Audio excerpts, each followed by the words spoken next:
আসসালামু আলাইকুম। আমি নাইট গার্ড বলছি। ডক্টর মোহাম্মদ ইউনূস সাহেব লন্ডন সফর। এই লন্ডন সফরের মূল উদ্দেশ্য ছিল জনাব তারেক রহমানের সাথে সাক্ষাৎ। অনেকে বলবেন যে এটা সরকারি সফর, এটা সে মিথ্যা কথা। এগুলো মূল উদ্দেশ্য তারেক রহমানের সাথে সাক্ষাৎ। তবে তারেক রহমানের সাথে সাক্ষাৎটা করার পিছনে অনেক লোকের হাত আছে। মনে রাখবেন, বাংলাদেশে কিছু কিছু সাংবাদিক আছে, যেমন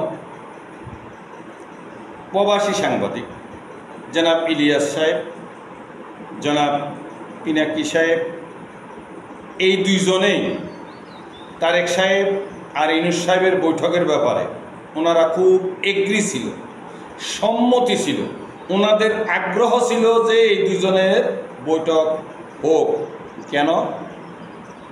ওনারা তো বিএনপির গোষ্ঠী উদ্ধার করতেছেন কিছুদিন ধরে, বিএনপিকে বিভিন্নভাবে হেনস্থা করতেছেন ইলিয়াস সাহেব আর পিনাকি। তাহলে ওনারা এই বৈঠকের জন্য এগ্রি কেন? নিশ্চয় এর পিছনে কোনো রহস্য আছে, যে রহস্য বিএনপিকে ধ্বংস করে দিতে পারে।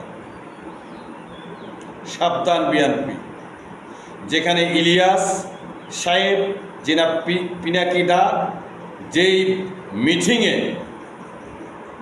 আগ্রহ দেখাবে, যেই কাজে আগ্রহ দেখাবে, বুঝতে হবে ওর ভিতরে গভীর ষড়যন্ত্র আছে। আমি নাইট গার্ড বলছি বিএনপির নেতা কর্মী সবাইকে, তারেক সাহেব যদি কিছু মনে না করেন, আমি আপনার একটা পশমের সমান যোগ্যতা আমার নাই। আপনার আব্বা ছিলেন এই দেশের সফল এক রাষ্ট্রনায়ক, কিন্তু আজকে আপনি আছেন মহাবিপদ। খাবেন, বদহজম হবে, ফেলে দেবেন,